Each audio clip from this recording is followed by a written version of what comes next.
तुलसीदास और रामचरितमानस से चंद्रशेखर आगे नहीं बढ़ रहे हैं। सीनियर आदमी है, पढ़े लिखे हैं आदमी है, प्रोफेसर हैं, शिक्षा विभाग के मंत्री हैं। ये जो बता रहे हैं चंद्रशेखर वो कूड़ा करकट है।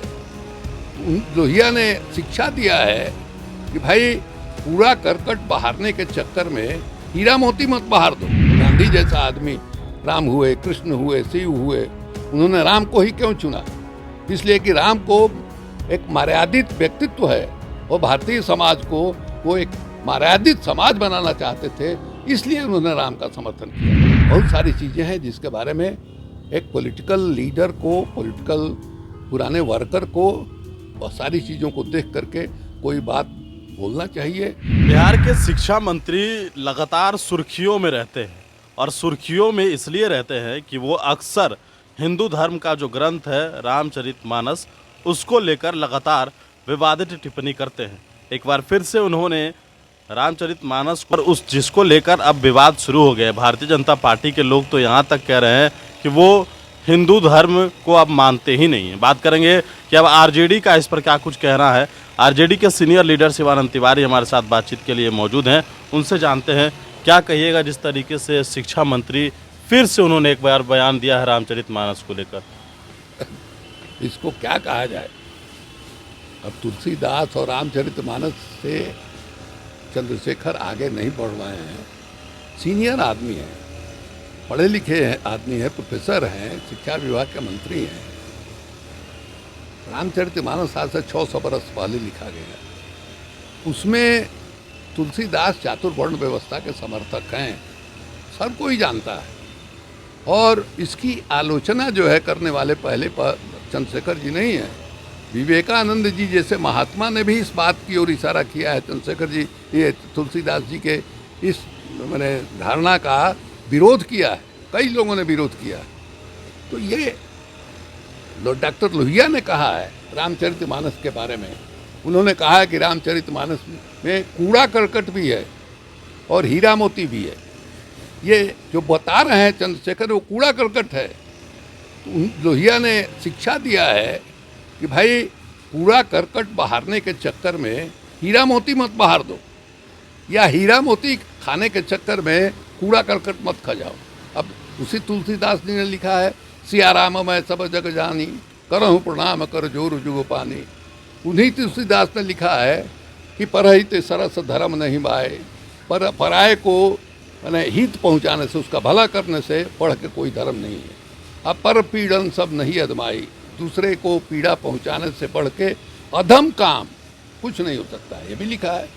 तो लोहिया जी जो कहते हैं कि हीरा मोती भी है और कूड़ा करकट भी है, तो ये कूड़ा करकट के पक्ष में आप लगे हुए हैं। अभी आपको तो ये देखना है कि प्राथमिकता आपकी क्या है। तुलसीदास से लड़ना प्राथमिकता है, या दिल्ली में जो हुकूमत है, नरेंद्र मोदी जी की सरकार है, आरएसएस के विचारधारा पर चलने वाली सरकार है, वो सरकार देश के सामने जिस ढंग से संकट पैदा कर रही है, संविधान के सामने जिस तरह से संकट पैदा कर रही है, उससे लड़ना प्राथमिकता है। आपकी पार्टी, हमारी पार्टी, जिसमें हम लोग दोनों आदमी हैं, चंद्रशेखर भी हैं, हम भी हैं, हम लोगों की पार्टी की प्राथमिकता है कि अभी दिल्ली में जो नरेंद्र मोदी की सरकार है, आरएसएस के विचारधारा पर चलने वाली जो सरकार है, ये सरकार संविधान पर खतरा है, देश के लोकतंत्र पर खतरा है, देश की एकता अखंडता पर खतरा है। हम लोग देख रहे हैं मणिपुर में आग लगी हुई है, मैंने आज कितना दिन हो गया, और प्रधानमंत्री जी की ओर से उस आग को बुझाने के लिए कोई प्रयास जो है नहीं दिखाई देता है। अभी परसों जो है मैंने कश्मीर में क्या हुआ भाई, कर्नल, मेजर, डीएसपी मारे गए। और उस दिन देख लीजिए, मैंने नरेंद्र मोदी जी जो है अपना जो केंद्रीय कार्यालय है, 7 स्टार होटल को मात करने वाला केंद्रीय कार्यालय, वहाँ जाते हैं, किस ढंग से उनका नारा लग रहा है, किस ढंग से फूल बरसाया जा रहा है, जैसे कोई उत्सव हो रहा है। वहाँ गोली चल रही है, देश के जवान मारे जा रहे हैं, सीनियर अफसर मारे जा रहे हैं, और यहाँ जो है फूलमाला और अथी जो है बट रहा है। इसलिए ये आवश्यक है इस बात को समझना कि हमारी प्राथमिकता जो है क्या है, हमारी पार्टी की प्राथमिकता क्या है, देश की राजनीति में प्राथमिकता क्या है, ये देख के जज करना, ये भी जो पॉलिटिकल लीडर है, पढ़ा लिखा आदमी है, चंद्रशेखर जी प्रोफेसर हैं, ये तय करना पड़ता है।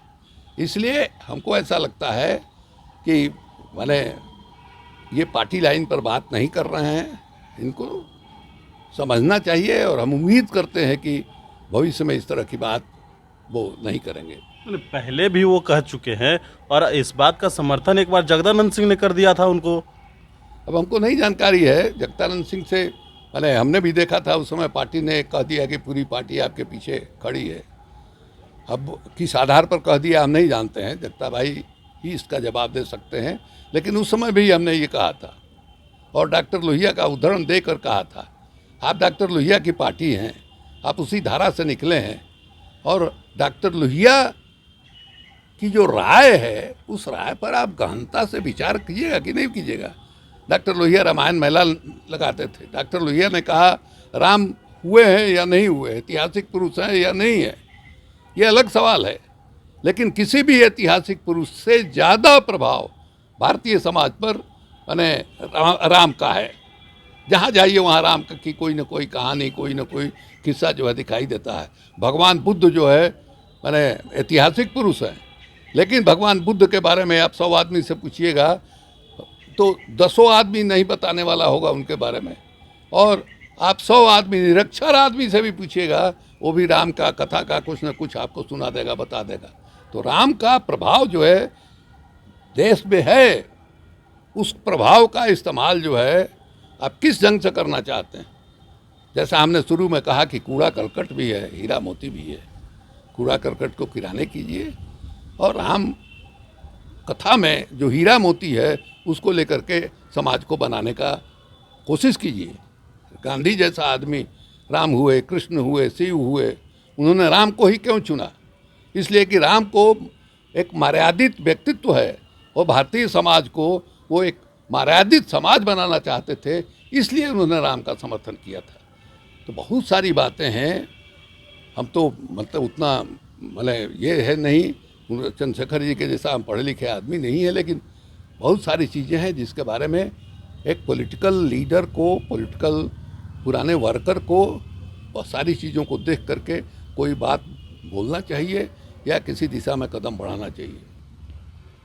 तो हमारे साथ आरजेडी के सीनियर लीडर शिवानंद तिवारी थे। आपने सुना है किस तरीक़े से इन्होंने शिक्षा मंत्री को जवाब दिया है और जिस प्रकार से आरजेडी के प्रदेश अध्यक्ष ने जो समर्थन किया, तो उन्होंने कहा कि हमने उस वक्त भी इस बात को लेकर सवाल उठाए थे। मनीष फाउंडेशन के साथ नमस्कार।